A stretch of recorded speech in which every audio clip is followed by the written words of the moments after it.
There's absolutely nothing you can't have, nothing. If they making it, you can have it. If they selling it, you can buy it.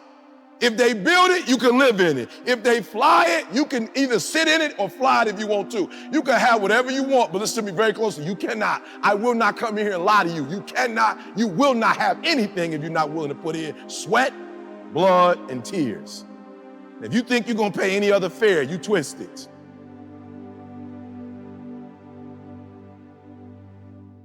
On 3, if y'all don't mind just saying, thank God it's Monday, all right? It's your boy, E.T. I can't believe I'm here in Atlanta doing this. Thank God it's Monday. So on 3, just help me out, just as loud as you can. I think I want to replace that one I did in Times Square with Atlanta, and I want to use this right here. I think, are we gonna be all right, guys?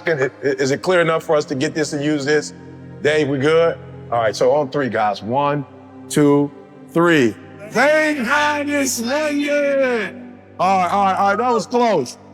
That was close. We're gonna do it one more time. That was close. We're gonna do it one more time. Yeah, I like that. There was a couple people that did. So let's sit down and then come up. I just want all the energy. Let's just do it, all the energy. Just boom, boom. All right, so on 3, thank God it's Monday. 1, 2, 3.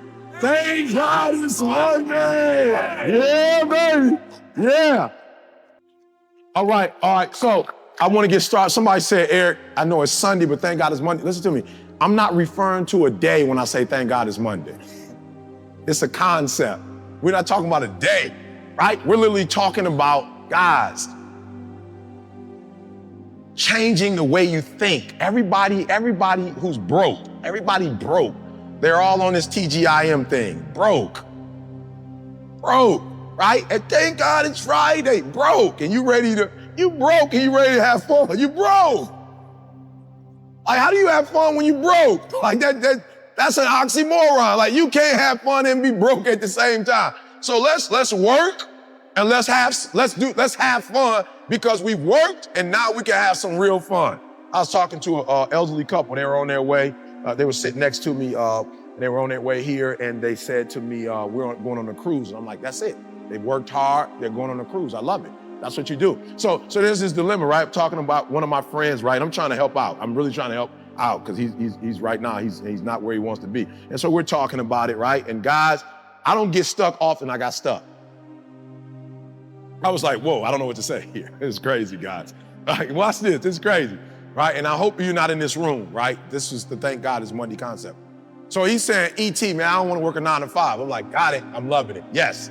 All right, we there. Don't want to work a 9 to 5. I'm feeling you. Like, I don't want to be boggled down from 9 to 5. I'm like, woo, I love it. Let's go. But when we started talking, I realized he doesn't want a 9 to 5, but he doesn't want to be an entrepreneur either. I'm like, Houston, we have a problem. No, listen to me. There are those of you in this room, you want to live large. You do. You want to enjoy life. You do. You want the gated community. You want the car. You want it all. But there are those of you, you don't want a 9 to 5 or you don't want to work. Like, you got to do one or the other. Like, at some point, work has to be something. Listen to me. There are people who don't understand that in life, if you want to have fun, literally what comes before fun is work. And when you work, you have more fun than people who just have fun, because it's called sweat equity.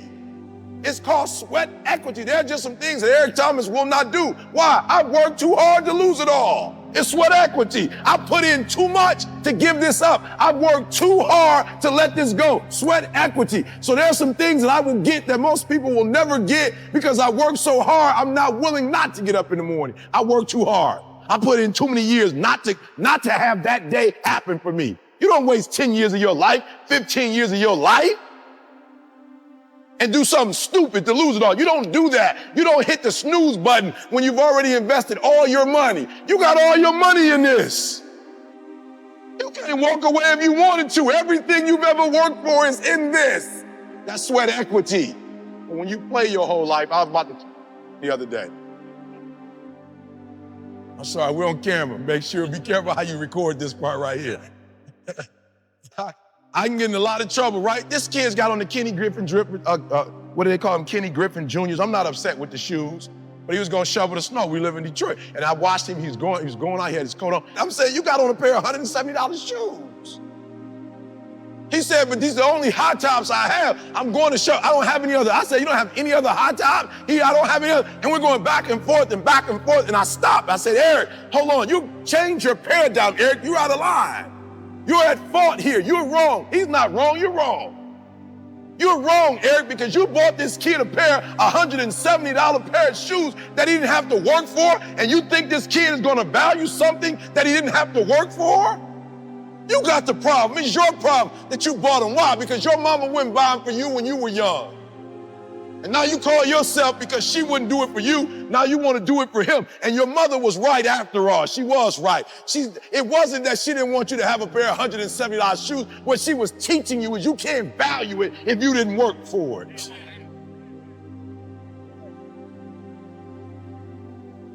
And I want you to know in this room, there is absolutely nothing you can't have. Nothing.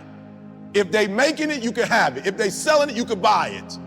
If they build it, you can live in it. If they fly it, you can either sit in it or fly it if you want to. You can have whatever you want, but listen to me very closely. You cannot. I will not come in here and lie to you. You cannot. You will not have anything if you're not willing to put in sweat, blood, and tears. If you think you're going to pay any other fare, you twist it. You twist it. If you think you're going to pay anything else, you think you're going to get success half off, you're in the wrong place.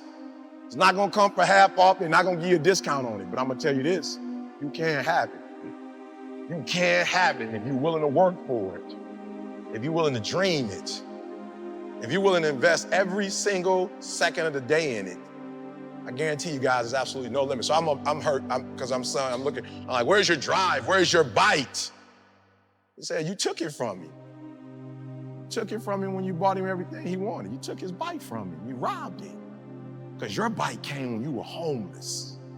And you were eating out of trash cans and you were embarrassed. Or somebody might see you going in the trash can and you were embarrassed. When you were living in abandoned buildings, that's where your bite came from. Let me say this to you. There's some folks in this room, you're like, man, I ain't gonna never get to the, I can't never get to the, listen to me. You were homeless, you should get something for that.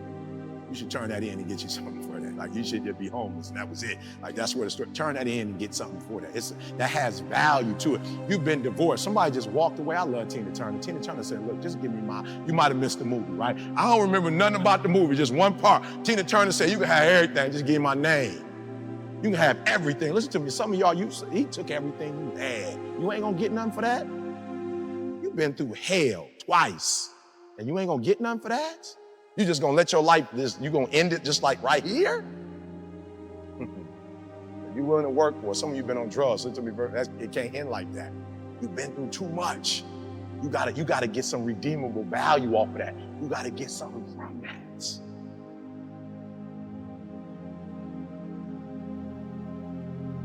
You can't wait for nobody else to fix you. You can't wait for nobody else to mature. You can't wait for nobody else to get to that part in their life where they come. You can't wait. I got great things in store for you. All I'm asking you to do is let this go so I can give you everything you've ever wanted. So I can put you where you always want to be. So I can put you where I ordained you to be, son. I gave you a gift. But I can't play like you play. Humans play. I don't play. You gotta fix this. It's something in your heart. You made up in your mind because of the way things went down. You made up in your mind to be bitter. I don't know who you are, but before I get in my word, we're gonna have to deal with this. And so you have not been able to, with all your fasting and praying and not eating. People tell me all the time, Pastor, when we gonna fast? I was like, bro, some things you don't fast about that. You just need to go to God and ask God to fix that. I'm not about to go without eating. Bruh, like y'all getting religious now. We going without, Pastor, when we going on a 40-day fast? For what? What we going on, like, if you can explain to me why I need to go without eating for 40 days and still have energy to do the stuff that I do, like, explain that to me. I'll do it with you, but we're not fasting for stuff that we can fix in the spirit realm. And so you're in the room and you just haven't been able to let it go. I just want you to stand. You're like, I do need to get past this because I'm getting old now and it's getting old. I need to get past this. I need to let this go. I need to let it go. Yeah, we're not playing church, y'all. I'm not interested. I ain't grew up in it. I wasn't going to church every weekend. We weren't reading no Bible. Like, that ain't my thing. That's not what God called me for. God called me for people who want a real solid relationship that the only person gonna judge you on the day is that's it. Only one person gonna judge you on the day of judgment. That's it. Ain't nobody else gonna be there. Huh? And so I'm gonna do the countdown real quick. 5, because you're still playing with it. I'm just saying, I'm not even asking you to do nothing. I'm just asking you to acknowledge that you can't let it go. And it's killing you. I ain't ask you to take no classes or I ain't ask you to do nothing. It's killing you.